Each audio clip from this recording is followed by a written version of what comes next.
कुछ शब्द हमारी जिंदगी के साथ बड़े घुले मिले होते हैं। इन्हीं में एक शब्द है दुख। दुख, सुख, सुख, दुख। इन शब्दों का उच्चारण हम प्रायः किया करते हैं और फिर दुख का अनुभव भला किसे नहीं हुआ है। हम सब ने दुख का अनुभव अवश्य किया है, लेकिन वस्तुतः ये दुख क्या है, इसे बहुत थोड़े लोग ही जानते हैं। एक प्रश्न उठता है कि क्या दुख छोटे बच्चों को अथवा नवजात शिशुओं को यानी न्यूबॉर्न बेबीज को होता है? अगर हम जीवन के विभिन्न पहलुओं पर गौर करें तो ये निष्कर्ष पाते हैं कि दुख प्रायः छोटे छोटे बालकों को अथवा नवजात शिशुओं को नहीं होता है, क्योंकि उनके भीतर सुख की कोई अपेक्षा भी नहीं होती है। और जब तक मुझे सुख मिले ऐसी कोई अपेक्षा, ऐसी कोई चाहत या एक्सपेक्टेशन न हो, तब तक दुख का भी कोई अस्तित्व नहीं होता। तो छोटे बच्चों को सुख की कोई अपेक्षा नहीं होती और ना ही उन्हें खुशी की कोई कल्पना होती है।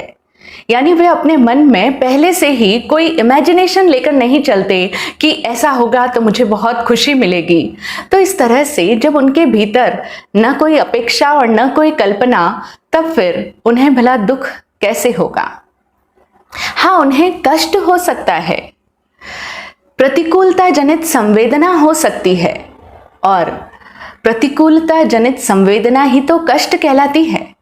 ये कष्ट और दुख दो अलग अलग शब्द है, दोनों के अर्थ भी भिन्न भिन्न हैं।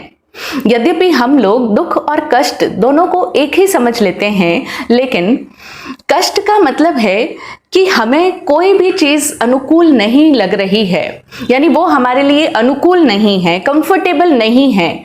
तो उस डिस्कंफर्ट से उत्पन्न होने वाली जो फीलिंग है उसे कष्ट कहते हैं। जैसे बच्चों के केस में हम बात कर रहे हैं, तो उन्हें भूख लगी हो और उन्हें भोजन नहीं दिया जा रहा हो तो उन्हें कष्ट होगा, दुख नहीं। अथवा उन्हें भूख नहीं लगी है किंतु उनको जबरदस्ती खिलाया जा रहा है तो उन्हें कष्ट हो सकता है, दुख नहीं। वे दुख को नहीं जानते हैं, क्योंकि दुखों का प्रारंभ सोच के साथ में होता है। जब तक किसी भी तरह की सापेक्ष सोच न पैदा हो, तब तक दुख नहीं हो सकता। सापेक्ष सोच, क्या हम सापेक्ष शब्द के अर्थ को समझते हैं? सापेक्ष का मतलब होता है सह अपेक्ष, अपेक्षा सहित सोच को सापेक्ष सोच कहते हैं। अब अपेक्षा अभी हमने सुना ही था कि कोई ना कोई एक्सपेक्टेशन होना। जैसे मैं ये एक्सपेक्ट करता था कि मेरा बर्थडे है तो मुझे बहुत सारे गिफ्ट्स मिलेंगे, बहुत सारे विशेस मुझे आएंगे बर्थडे के, लेकिन मुझे कोई गिफ्ट्स नहीं मिले, मुझे ज़्यादा लोगों ने विश भी नहीं किया, तो अब मुझे दुख होगा। क्यों? क्योंकि यहाँ मेरी अपेक्षा थी, मेरी सापेक्ष सोच थी कि मुझे गिफ्ट्स मिले, और फिर यदि मुझे वे गिफ्ट नहीं मिलते हैं तो मेरी अपेक्षा टूटी। इस वजह से मैंने दुख को अनुभव किया। यह है दुख। और इसी तरह से सापेक्ष का एक और मीनिंग भी होता है। जब हम किसी की अपेक्षाकृत कोई सोच रखते हैं तो उसे भी सापेक्ष सोच कहते हैं। जैसे एक इंसान ये सोचे कि मेरा दोस्त के क्या मज़े हैं, वो तो दिन भर घूमने जाता है, कभी अपने पेरेंट्स के साथ जाता है, कभी दूसरे जो उसका फ्रेंड सर्कल है उनके साथ में घूमने जा रहा है, उसे किसी चीज़ की कमी नहीं हो, उसे कोई पेरेंट्स उसके रोक टोक नहीं करते हैं, उसके बड़े मज़े हैं, उसको कितना मज़ा है, उसकी लाइफ हो तो ऐसी होनी चाहिए। लेकिन मेरी लाइफ में क्या है? मुझे तो हर जगह रोका टोका जाता है, मैं इतना कहीं घूमने भी नहीं जाता, मैं इतना एंजॉय भी नहीं कर सकता। तो अब वो अपने आप को दुखी महसूस करता है बच्चा। क्यों? क्योंकि दूसरे की अपेक्षा से वो अपने आप को देख रहा है। तो अपेक्षाकृत सोच सापेक्ष सोच कहलाती है। और या फिर एक बिजनेसमैन इस तरह से सोचे कि जो मेरा पड़ोसी दुकानदार है इसके पास में इतने ग्राहक आते हैं, जबकि हम दोनों का सेम व्यापार है, लेकिन इसके बावजूद मुझे कस्टमर्स नहीं मिलते हैं, मुझे ऑर्डर्स नहीं मिलते और इसको हमेशा इतने ऑर्डर्स मिल जाते हैं। तो अब उसका ये जो दुख हो रहा है, ये दुख क्या है? सापेक्ष सोच से उत्पन्न हुआ दुख है। तो रिलेटिव थॉट पैटर्न जब होता है तभी दुख आरंभ हो जाता है।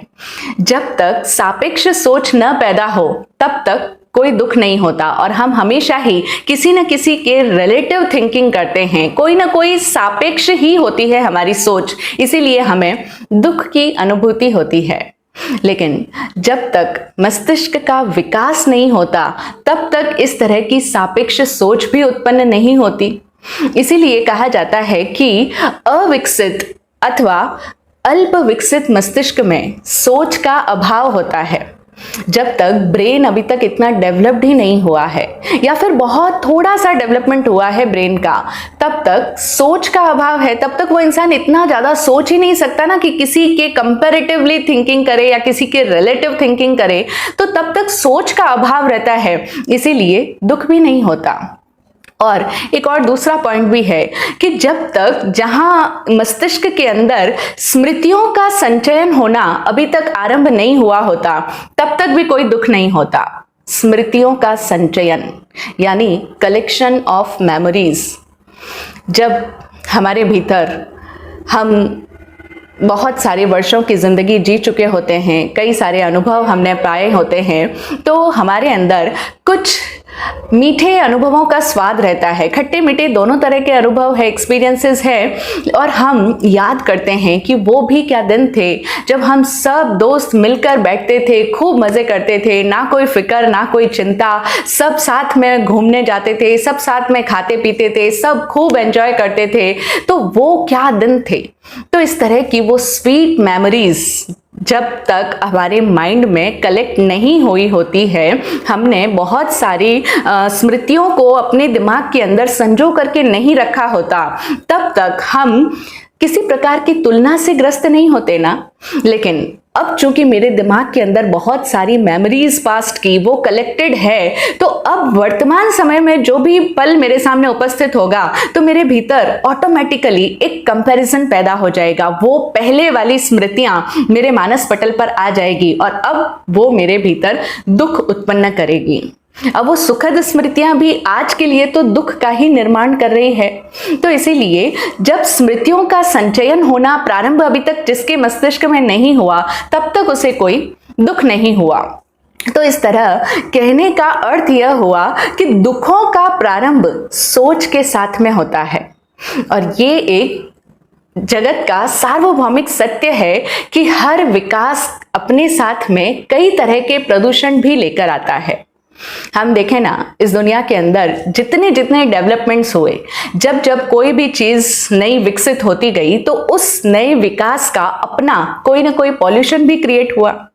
जैसे कि हम वर्तमान समय में ही देखें, अभी एआई विकसित हो चुका है, आर्टिफिशियल इंटेलिजेंस आ चुकी है, तो अब क्या इसके साथ इसके पॉल्यूशन नहीं आए ना। हम सब लोग महसूस कर ही रहे हैं, इसके थ्रेट्स इतने सारे हैं, वो सब हमें बताया ही जा रहा है और हम सब देख ही रहे हैं। तो हर विकास अपने साथ में कोई ना कोई तरह का प्रदूषण अवश्य लेकर आता है। और ये जो विकसित मस्तिष्क हुआ हमारा, ये एक विकास था हमारा, हमने विकास किया, हमारा ब्रेन बहुत विकसित हो चुका, तो अब उसके साथ में क्या प्रदूषण आया? दुख का प्रदूषण आया। तो दुख विकसित मानव मस्तिष्क की देन है, उसका प्रदूषण है। अगर हम जैन शास्त्र की बात करें तो जैन शास्त्र में इस समय को, ये जो हमारा पूरा काल है, काल खंड है, उसे काल चक्र कहा जाता है। तो उस काल चक्र को दो मुख्य भागों में विभाजित किया गया है। एक है उत्सर्पिणी और दूसरा है अवसर्पिणी। और ये जो अवसर्पिणी और उत्सर्पिणी काल चक्र है, इनके भी पुनः 6 उपविभाग किए गए हैं, यानी ये भी आगे 6 हिस्सों में विभाजित है, जिन्हें 6 आरे कहा जाता है। अब जो अवसर्पिणी है, इसका अर्थ होता है समय का वह सरकता आयाम, जहां प्राकृतिक शक्तियां क्षीण होती जाती है, कम होती जाती है और क्रमशः सुख से दुख की वृद्धि होती जाती है। उसे कहते हैं अवसर्पिणी। सर्पिणी का मतलब होता है सरकने वाला, सर्प जो सरकता रहता है। तो सर्पिणी यानी समय का वह सरकता आयाम, जहां पर सभी प्राकृतिक शक्तियां क्या होगी, अव यानी घटती जाएगी। अव उपसर्ग घटने के अर्थ में लगता है। तो प्राकृतिक शक्तियों की कमी होती चली जाएगी और सुख से दुख की ओर बढ़ती चली जाएगी। और उत्सर्पिणी ठीक इससे उल्टा आयाम है, जहां दुख से सुख की ओर गति होती है। वर्तमान समय में अवसर्पिणी कालचक्र का 5वां आरा चल रहा है। पहले आरे का नाम, अवसर्पिणी काल के पहले आरे का नाम सुखमा सुखमा था। नाम से ही स्पष्ट है इसका अर्थ, वहां पर सुख ही सुख था, तो सुखम सुखम आरा था। दूसरा आरा सुखमा, तीसरा आरा सुखमा दुखमा और चौथा आरा दुखमा सुखमा नाम का था। और जो 5वां आरा है इसका नाम है दुखमा आरा, यह दुखपूर्ण आरा है। और छठे आरे का नाम होगा दुखमा दुखमा आरा, क्योंकि क्रमशः दुख की बढ़ोतरी हो रही है ना, तो वहां पर और अधिक दुख ही दुख होता चला जाएगा। तो इस तरह से ये 6 आरों के नाम हैं। इतिहास बताता है कि पहले और दूसरे आरे तक का मनुष्य प्राकृतिक जीवन जीता था, बिल्कुल नैसर्गिक जीवन था। सब कुछ निसर्ग से उसे बहुत आसानी से उपलब्ध हो जाया करता था, इसीलिए सुख ही सुख था। जब सारी प्रकृति हमें इतना कुछ दे रही हो तो इंसान को भला कैसा कष्ट, कैसी चिंता। तो इसीलिए वहां प्राकृतिक जीवन जीता था इंसान, इसीलिए कोई दुख नहीं था।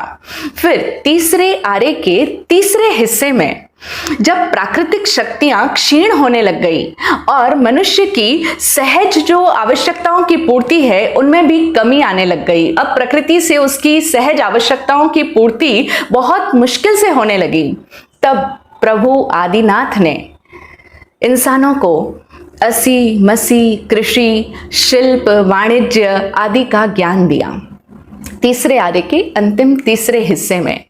और तब प्रारंभ हुई प्रवृत्ति की यात्रा, यानी इंसान ने प्रवृत्ति करना आरंभ किया। ज्यों ज्यों प्रवृत्ति की यात्रा आरंभ हुई त्यों तो इंसान का मस्तिष्क भी विकसित होने लगा, और ज्यों ज्यों मस्तिष्क का विकास होने लगा त्यों त्यों प्राकृतिक दिव्य तत्वों का असंतुलन होने लग गया।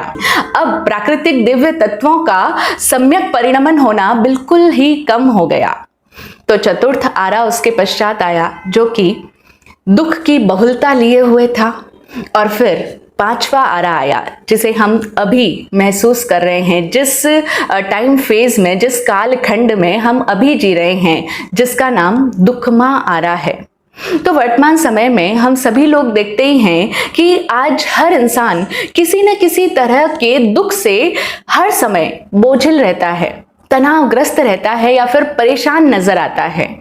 आज इंसान के चेहरे पर जो एक सहज मुस्कुराहट होती है या फिर सहज प्रसन्नता होती है वो कहीं नजर ही नहीं आती, वो लुप्त प्राय ही हो गई है। जबकि सुविधाओं की दृष्टि से देखें तो वर्तमान समय में सुविधाएं बहुत ज्यादा बढ़ी है, सुविधाओं में निरंतर बढ़ोतरी होती चली गई है, क्योंकि इंसान का ब्रेन डेवलप हुआ तो इंसान के विकसित मस्तिष्क ने कई सारा तकनीक विकसित कर लिया, कई सारा तकनीकी ज्ञान हासिल कर लिया। तो इस तरह से सुविधाओं में तो बढ़ोतरी होती चली गई, लेकिन इन सुविधाओं के बढ़ने के साथ साथ दुख और तनाव भी बढ़ता ही चला गया। अब ये जो दुख और तनाव बढ़ा है, इन सभी दुखों का कारण क्या है? वैसे तो कई सारे कारण हैं, लेकिन अगर सबसे महत्वपूर्ण कारण अगर कहा जाए तो वह है इंसान का मस्तिष्क प्रधान जीवन।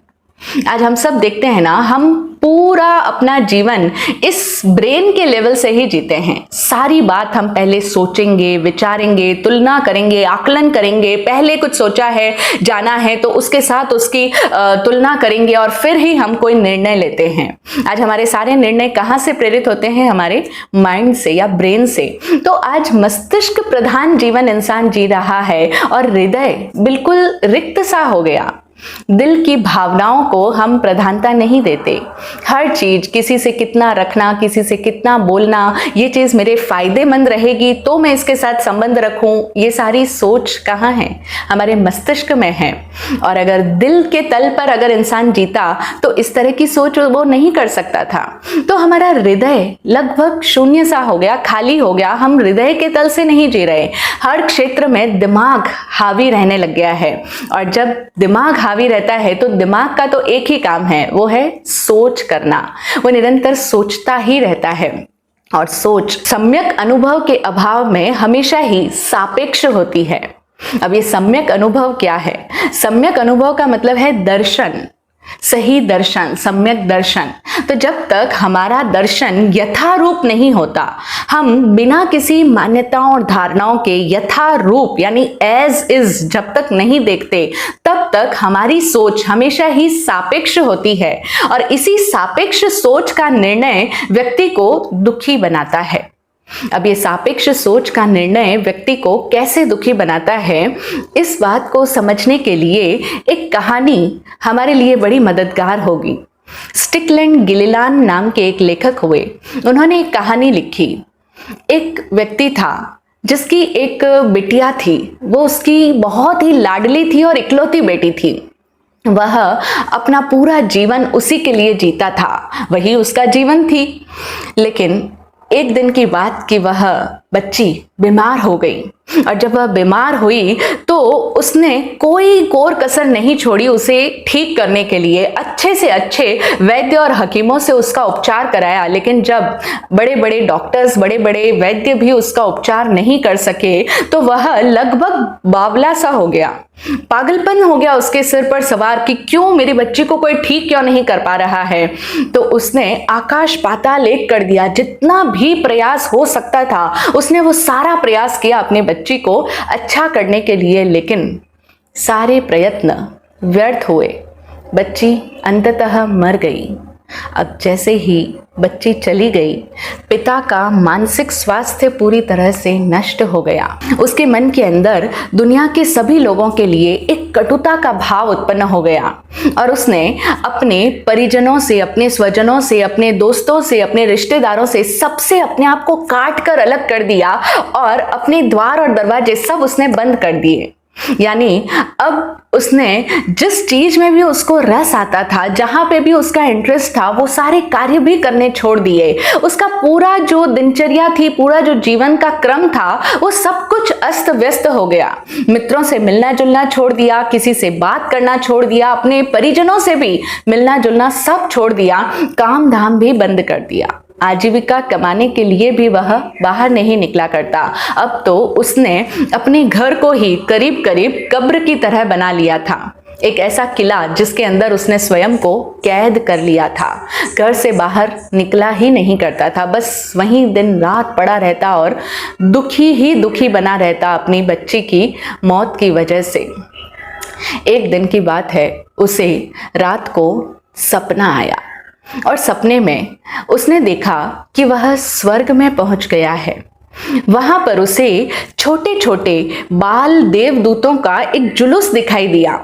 बाल यानी बच्चे जो देवदूत होते हैं, उनका एक जुलूस चल रहा है और एक सफेद सिंहासन है, उसके पास से एक बहुत लंबी लाइन चल रही है उन बाल देवदूतों की। एक अंतहीन पंक्ति चलती जा रही है और सारे ही वे बाल देवदूत सफेद कुर्ता पहने हुए हैं और हर एक के हाथ में एक जलती हुई मोमबत्ती है। सबके हाथ में जलती हुई मोमबत्ती है, सफेद कुर्ता पहने हैं वे बाल देवदूत।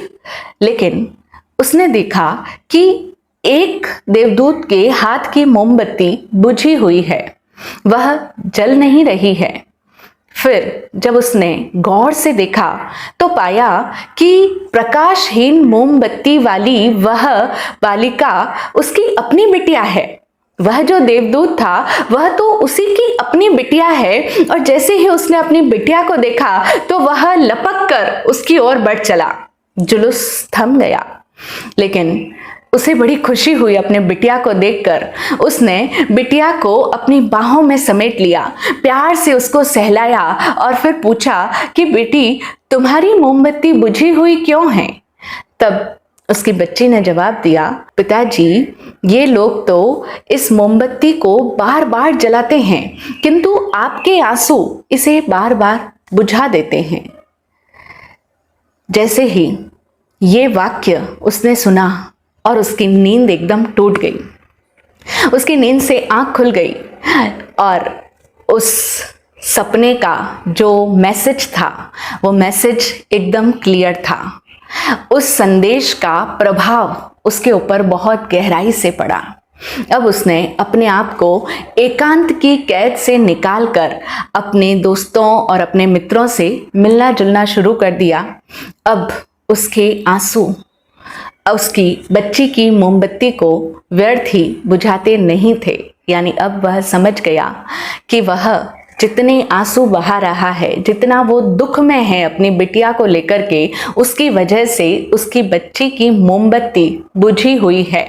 अब ये जो सपने में संदेश मिला है, ये सपना बहुत ही पावरफुल चीज़ हो जाती है कभी कभी, क्योंकि सपने हमारे अचेतन से भी आते हैं। तो वो अचेतन जो हमारे अपने ही भीतर है, वो कई बार हमें संकेत देना चाहता है, तो वो संकेत सपनों के माध्यम से हमें मिलते हैं। तो उस व्यक्ति के सपने ने, उसके अचेतन ने सपने के माध्यम से उसे ये संकेत भेजा कि तुम जो कुछ भी कर रहे हो वो सब कुछ एक मूर्खता है, क्योंकि तुम जितना रो रहे हो, जितना परेशान हो रहे हो, जितना तुम दुख में हो, इसकी वजह से तुम्हारी ही बच्ची की जो रोशनी है, उसके भीतर की जो रोशनी है, वो बार बार बुझी जा रही है। इसीलिए अब ये मूढ़ता बंद करो। अब कब तक आंसुओं को ही ढोते चले जाओगे, कब तक रोते चले जाओगे? ये निस्सार है। रोना और दुखी होना व्यर्थ है। ये संकेत, ये इशारा उसने समझ लिया, क्योंकि जब जब भी एक इंसान दुख में जीता है, तब तब वह जिनसे प्रेम करता है उन्हें भी दुख ही दे रहा होता है। और जब जब हम लोग दुख में जीते हैं तो हम पूरे जगत को दुख में उतार रहे होते हैं। जैन शास्त्रों की अगर बात करें तो जैन शास्त्र भी यही कहते हैं कि जो तुम स्वयं अपने साथ करते हो वही तुम औरों के साथ भी करते हो। वही सब कुछ इस पूरी दुनिया के साथ कर रहे होते हो तुम। और जो तुम औरों के साथ में करते हो वह तुम्हारे स्वयं के प्रति भी हो रहा होता है। क्यों? क्योंकि यहाँ पर मैं और तू जैसा कोई भेद है ही नहीं, वास्तविकता में है ही नहीं, यद्यपि हमें नजर आता है, क्योंकि अभी हम उस सत्य दर्शन को उपलब्ध नहीं हुए हैं। खैर, अगर हम इस बात को आसान शब्दों में समझना चाहें तो हम ये समझें कि जैसा व्यवहार हम स्वयं अपने साथ में किया करते हैं, जिन भावों में हम जीते हैं, तो हमारे वे भाव, हमारा वो व्यवहार जो हम स्वयं के साथ में कर रहे हैं, स्वयं के प्रति हो रहा है, वही सब कुछ इस पूरे जगत को भी कंट्रीब्यूट होता है। यानी वही सब कुछ इस पूरी दुनिया के अंदर भी फैल जाता है, विकिरित हो जाता है। हमसे वही तो रेडिएट होगा जो हम स्वयं होंगे। अगर हम स्वयं दुख में हैं तो हमसे पूरी दुनिया को भी दुख ही मिलता है, क्योंकि हमसे दुख ही रेडिएट होगा। एक युवक से किसी संत महात्मा ने कहा कि तुम अपने घर वालों को इतना परेशान क्यों करते हो? तुम इतना गुस्सा करते हो, इतना ज़्यादा जिद करते हो, हर बार उन्हें बहुत बुरा भला सुनाते रहते हो, अपशब्दों का इस्तेमाल करते हो। इससे तुम्हारे पेरेंट्स कितने दुखी होते हैं और साथ ही तुम्हारे अपने कितने कर्मों का बंधन होता है। तो तुम ऐसा मत करो, तुम उन्हें दुख मत दो। थोड़े दिनों के बाद में उस युवक का फिर से उन महात्मा के पास में जाना हुआ। महात्मा जी ने पूछा कि अब तुम अपने घर वालों को दुखी तो नहीं करते, उन्हें परेशान तो नहीं करते? वह युवक बोला, नहीं, अब मैंने अपने आप में बहुत चेंजेस ले आए हैं। अब मैं किसी को भी दुखी नहीं करता हूँ। अब मैं जब भी गुस्सा आता है तो मैं किसी को कुछ कहता ही नहीं हूं, बल्कि मैं अपना कमरा बंद कर लेता हूं और बस अपने कमरे के अंदर ही खुद पर ही गुस्सा करता रहता हूं। अब मैं दूसरों पर गुस्सा नहीं करता। अब मैंने दूसरों को कुछ भी चिल्लाना, जिद करना, सब कुछ छोड़ दिया। अब मैं सिर्फ अकेले बंद होकर के सिर्फ खुद ही परेशान रहता हूं। तो अब मैं कर्म तो नहीं बांध रहा ना, अब मैं औरों को दुखी तो नहीं दे रहा, अब मैं औरों को परेशान नहीं कर रहा, अब मैं काफी बदल गया हूं। लेकिन उन महात्मा ने उसे समझाने का प्रयास किया कि अब भी तुम अपने कर्मों का बंधन तो बांध रहे हो, क्योंकि अब तुम भले ही औरों को इस तरह से डायरेक्टली तकलीफ नहीं दे रहे गुस्सा करके या अपशब्द बोल करके, लेकिन जो तुम स्वयं दुख में जी रहे हो, जो तुम स्वयं गुस्से वाली मनोस्थिति में जी रहे हो, स्वयं दुखी हो, स्वयं परेशान हो, तनावग्रस्त हो, तो तुम स्वयं यदि दुख में हो तो तुमसे दुख ही विकिरित हो रहा है। अब भले तुम किसी से बोलो या ना बोलो, चाहे तुमने अपने आप को कितने ही दरवाजों के अंदर बंद कर रखा हो, लेकिन तुमसे बिना बोले भी सिर्फ तुम्हारी उस दुख की अवस्था की वजह से, दुख की भाव दशा में पूरे जगत के 6 जीव निकायों को दुख प्राप्त होता है। ये बात इतनी आसानी से हमें समझ में नहीं आती।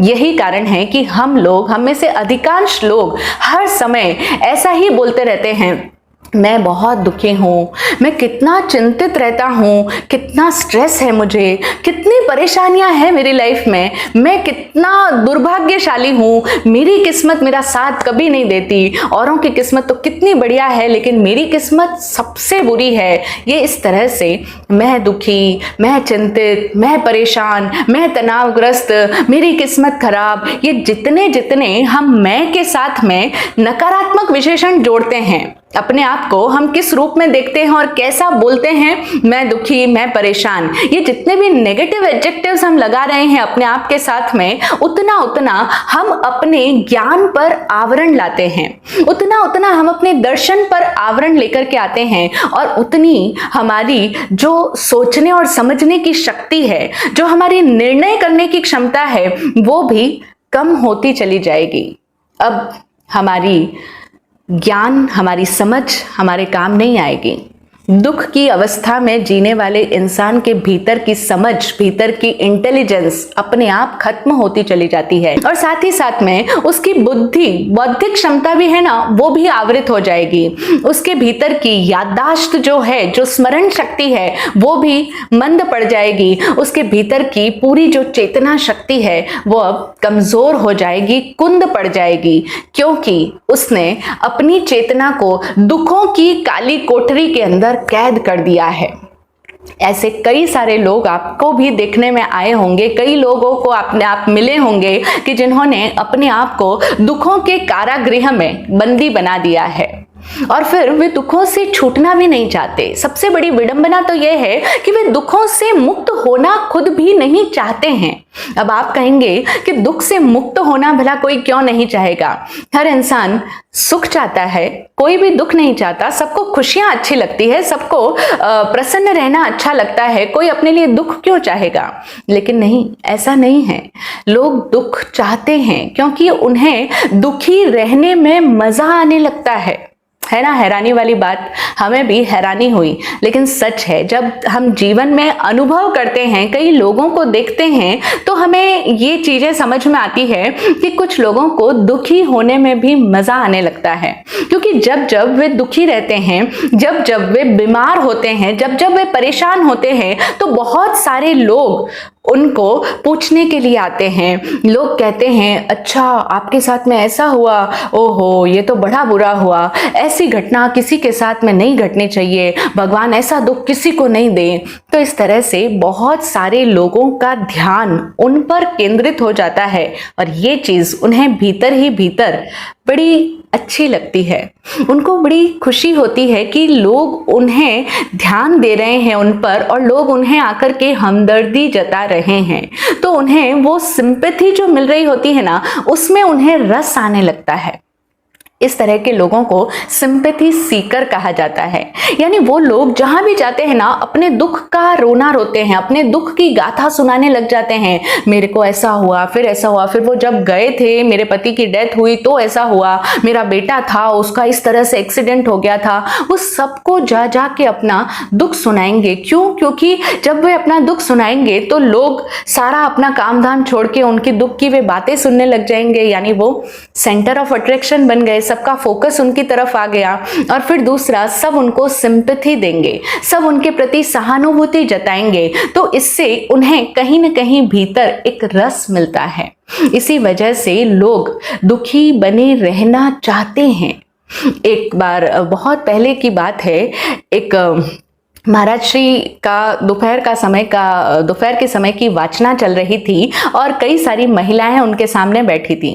महाराज श्री कई बातें समझा रहे थे, उसके बीच में डिस्कशन चल रहा था, इंटरेक्टिव था वो सेशन। तो उस डिस्कशन के बीच में एक बहू ने महाराज श्री से कहा कि महाराज जी, मेरी सासू माँ को तो पता नहीं किस तरह की अजीब सी बीमारी है, मैं कभी समझ ही नहीं पाई उनकी बीमारी है किस तरह की। उनसे पूछा, अच्छा क्या बीमारी है?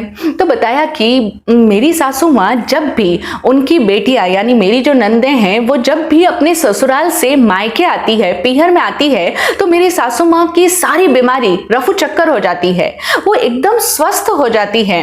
घर के अंदर माहौल बड़ा खुशनुमा रहता है, बेटियां उनकी सेवा में रहती है, नाती हैं तो सब उनके साथ में हमेशा लगे रहते हैं और उस समय में वो बिल्कुल ठीक रहती है। लेकिन जैसे ही बेटियों का वापस पीहर से ससुराल जाने का समय आता है और बस अगले ही दिन वो फिर से बिस्तर पकड़ लेती है, फिर से बीमार हो जाती है। अब पता नहीं कैसी अजीब सी बीमारी है ये, मैं तो आज तक इसका कारण नहीं समझ पाई। उसने ये बात बोल के जो ही रुकी, तुरंत ही दूसरी महिला कहने लगी, ये कोई बीमारी नहीं है तुम्हारी सासू माँ की, ये तो एक सिंपल सी साइकोलॉजी है।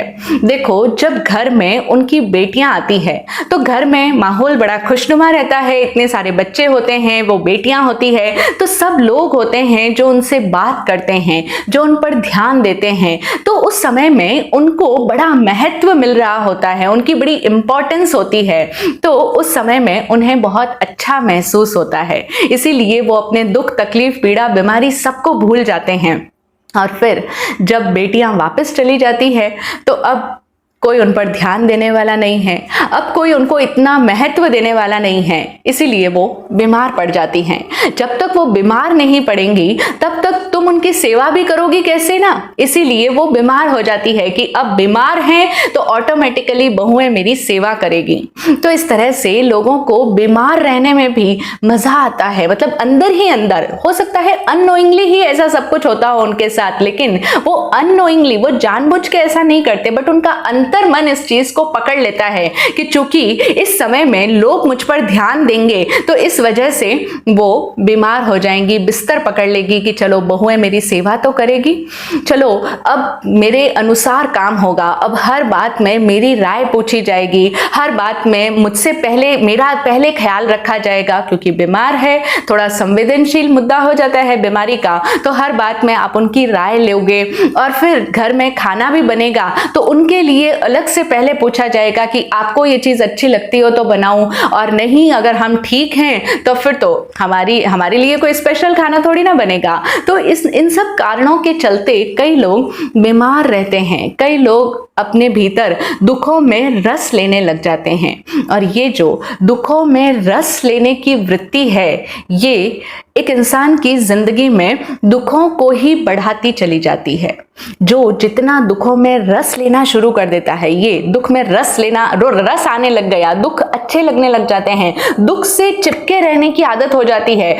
उन्हें ऐसा लगता है कि अगर मेरी जिंदगी से ये सारे दुख चले जाएंगे तो मैं एकदम खाली हो जाऊंगा, फिर तो एकदम ब्लैंकनेस आ जाएगी, फिर तो कुछ बचेगा ही नहीं ना। तो वो दुख भी उनका एक तरह से धन बन जाता है, जिसको वो अपने आप के साथ में लिपटा के रखते हैं, दुख मुक्त स्वयं ही होना नहीं चाहते।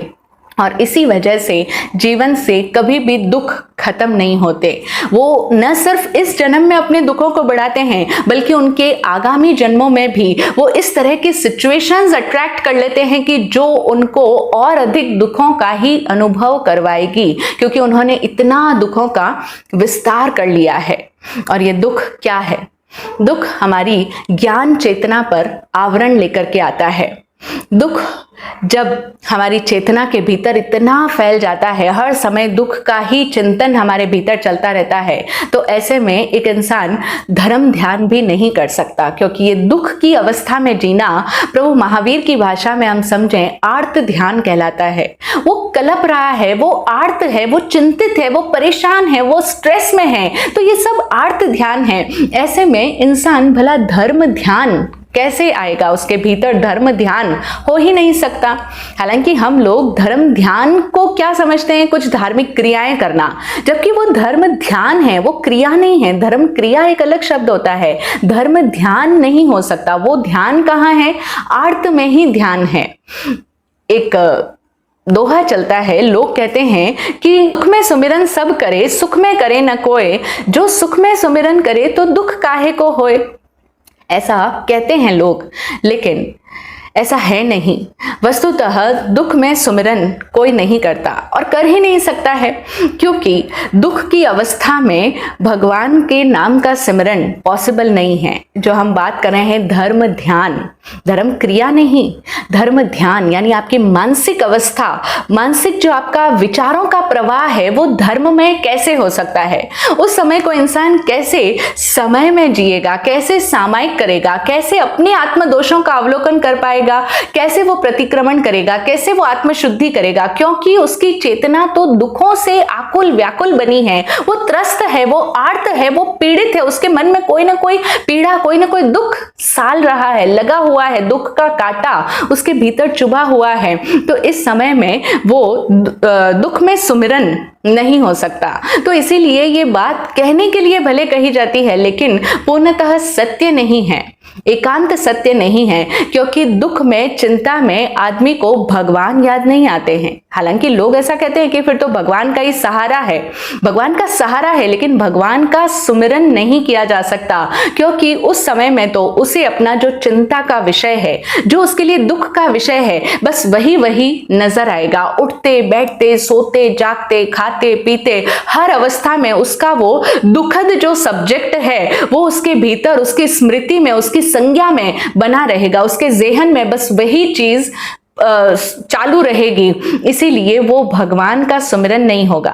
हाँ, अगर आपको दिखाई दे रहा है कि वो भगवान का नाम ले भी रहा है, मंदिर की घंटियां भी बजा रहा है, या फिर वो सामायिक प्रतिक्रमण करने जा भी रहा है, तो भी वो भगवान को याद इसीलिए करता है कि भगवान मेरे दुखों का अंत कर दो, भगवान मेरी पीड़ाओं को दूर कर दो, मुझे मेरी पीड़ा से मुक्ति दे दो, यानी ये मेरे जो दुखद विषय हैं इनको अलग कर दो और मुझे सुख शांति आनंद समृद्धि प्रदान कर दो, है ना। हम सब लोग इसीलिए तो भगवान का नाम लेते हैं, कोई भी पाठ करते हैं, कोई भी चालीसा हम करते हैं, वो सब किस लिए? ताकि हमारे दुख कष्ट संकटों का निवारण हो जाए और हमें सुख शांति और आनंद और समृद्धि की प्राप्ति हो जाए। तो इस तरह से हम देखें कि दुख में सुमिरन, सच्चा सुमिरन नहीं हो सकता। भगवान की स्तुति तो जब एक व्यक्ति प्रेममय भाव दशा में होता है, भगवान के प्रति उसके भीतर अथाह प्रेम उमड़ता है, तो उसके भीतर भक्ति भाव जागृत होता है, क्योंकि भक्ति प्रेम की पराकाष्ठा है। तो जब प्रेम इतना भगवान के प्रति उमड़ेगा तो वो भक्ति अपने आप उसके भीतर से स्तुति के रूप में निकलेगी, तब वो भगवान की स्तुति करेगा और तब उसे भगवान के गुणों के प्रति आस्था जगेगी, तब उसके मन में अहोभाव पैदा होगा। और ये जो स्तुति है, ये जो भगवान की भक्ति है, ये अहोभाव में ही होती है। जब तक एक व्यक्ति दुख में आह आह कर रहा है, दुख में उसकी आह निकल रही है, तब तक उसके भीतर अहोभाव जागृत नहीं हो सकता। और अहोभाव जागृत नहीं हुआ माने अभी भगवान की स्तुति, भगवान के गुणोत्कीर्तन उसके भीतर से उत्पन्न नहीं हो रहे हैं। क्योंकि भगवान के गुणों की स्तुति करना या भगवान की भक्ति करना या भगवान का स्मरण करना, उसे कहते हैं जब एक व्यक्ति भगवान के द्वारा दी गई जो नेमतें हैं उसको देखता है और तब उसके भीतर से ये भाव आते हैं कि प्रभु तुमने मेरी हर जरूरत पूरी की है, भगवान की अनंत मेहरबानियां हैं मुझ पर, इतना आशीर्वाद उनका बरस रहा है, मुझे सब कुछ दिया है भगवान ने, भगवान तेरी बड़ी असीम कृपा है। उस समय में उसके भीतर से स्वर निकलते हैं, तूने खूब दिया क्या बात है, तू खुशियों की बरसात है, तूने खूब दिया क्या बात है। वो भगवान को कृतज्ञता ज्ञापित करेंगे कि भगवान आपने मुझे इतना दिया, हे प्रभु मेरी हर जरूरत जो तूने जुटाई, सदा शुक्रियाई तेरी रहनुमाई, मेरी हर जरूरत जो तूने जुटाई, इस तरह से वो तो प्रति पल प्रति क्षण भगवान के प्रति या परमात्मा के प्रति या अपने इष्ट गुरु के प्रति हमेशा ही आभार भावों में जिएगा। तब उसके भीतर भगवान के प्रति आस्था का जन्म होगा। इसका नाम है आस्था। जब उसके भीतर कोई मांग नहीं हो कि भगवान मेरे इन कष्टों को दूर कर दे, तो हम समझें कि जब तक हम दुखों की अवस्था में जिएंगे तब तक हम अपने ऊपर कर्मों का और अधिक भार चढ़ाते ही चले जाएंगे और अधिक कर्मों का लेप प्रगाढ़ करते चले जाएंगे। और ये जो दुख है ये हमारी आत्मा को सिकोड़ता है, ये हमारे चैतन्य को मंद करता है। तो दुख सिकुड़न का नाम है और प्रसन्नता फैलाव है। क्योंकि जब एक इंसान दुख में होता है, सैड होता है, उसका मूड ऑफ होता है, तो आप सब लोगों का अनुभव होगा कि वो इंसान का मन क्या करता है कि अब मैं किसी से ना मिलूं जुलूं, ना मैं कोई बढ़िया कपड़े पहनूं, ना मैं कहीं किसी से मिलने जुलने जाऊं, ना ही मैं किसी से बात करूं, ना ही कोई और मुझसे बात करे। बस मैं अपने कमरे में बंद पड़ा रहूं, मुझे कोई ना छेड़े, बस मैं हूं और मेरी तन्हाई है, बस मैं अपने आप में अकेले में जीना चाहता हूं। दुख में इंसान सबको छोड़ छाड़ के अकेले में जीना चाहता है। तो दुख अपने आप को सिकोड़ता है और जैसे ही वो इंसान प्रसन्न होगा, उसके भीतर खुशी होगी, तो वो अपने आप ही बाहर जाना चाहेगा, लोगों से मेल जोल करना पसंद करेगा। वो चाहेगा कि सारे लोग मेरे साथ में बातें करें, वो भी लोगों के साथ में एंजॉय करे, सबके साथ में इन्वॉल्व हो जाए, घुले मिले। तो इस तरह से ये प्रसन्नता फैलाव देती है। और ये जो फैलाव है, ये जो विस्तारित होने का गुण है, ये कहीं ना कहीं हमारी आत्मा का स्वाभाविक गुण है। क्योंकि जब आत्मा कर्मों से सर्वथा निर्लेप हो जाती है तो उस समय में वो कहते हैं कि सब में व्याप्त हो जाती है, यानी अब उसको सीमित करने वाला कोई नहीं है, अब वो पूर्णतया सर्वव्यापी हो जाती है। अनंत विस्तार वाला गुण है इस आत्मा का। तो ये प्रसन्नता कहीं ना कहीं हमारे अंदर वो विस्तार पैदा करती है, वो फैलाव देती है। इसीलिए हम दुखों की कारागृह से बाहर आएं, दुखों में रस लेना बंद करें। अब निर्णय तो हर एक इंसान का अपना अपना है कि वो अपने आप को दुखी रखे या वो स्वयं को प्रसन्न रखे।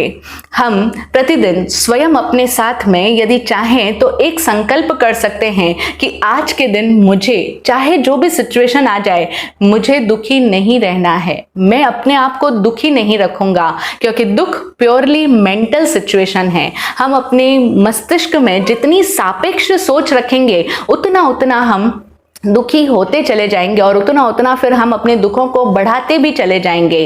तो इन सब बातों को समझकर हम यदि सम्यक निर्णय करते हैं कि आज के दिन मुझे प्रसन्न रहना है और ऐसा वादा हम प्रतिदिन अपने आप के साथ में करते हैं, तो हम वर्तमान में भी आनंदित रहेंगे और आगे जहां भी होंगे वहां सर्वत्र आनंद ही आनंद होगा।